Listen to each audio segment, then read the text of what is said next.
And a guy that's similar to your size is Petr Yan. And like you said, he doesn't have a wrestling background, but if you watch him grapple, Yeah, you would seems be like he's fooled. been wrestling Yeah. since he was 5 years old. Absolutely. And what makes his style, because it's different than a lot of guys, but what makes it so effective against the highest level? I think his, and I haven't had like an in-depth conversation with him. Like I don't know him personally, but I do have a lot of respect for him. And at least part of what I've noticed, like while watching him off from the sides or something like that, is I think it comes from his emotional control and mental composure. Because like that stuff seeps into your style and into your technique, like whether you like it or not. Because you know, like your technique and like what you decide to do from your body actually comes from the same place. Like if you think about it, it makes sense.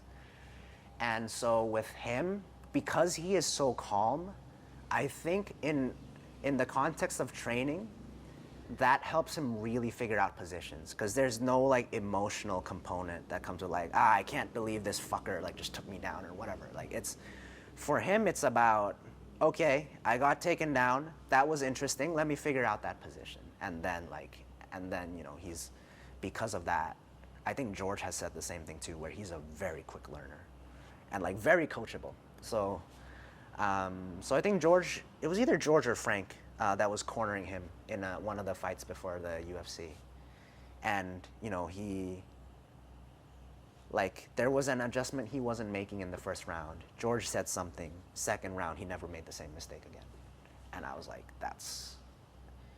most people do not learn that fast, and they do not implement like nearly that fast too. Because you can tell somebody to fix something, and they might just out of habit keep doing the same mistake over and over and over. And Peter seems to have some combination of like open-mindedness, being coachable, being calm, and having this like kinesthetic, this body awareness where you might catch him making one mistake, and if he's aware of it, he'll never make the same mistake twice. So like I think that's really, really what sets Peter apart from a lot of his opponents and like a lot of other fighters too, where I remember there was one specific technique I did in a live round where like I did something really unconventional because he had a single leg on me and I like was running out of options. So I basically did like some kind of a foot slip that looked like I was doing a cartwheel. And then like he did something similar in one of his fights, and I was like, that was the exact same position, but he was on the other side of it. And through working with me, he figured it out, and he never asked me what the technique was. And I was like, I was impressed. I was really impressed.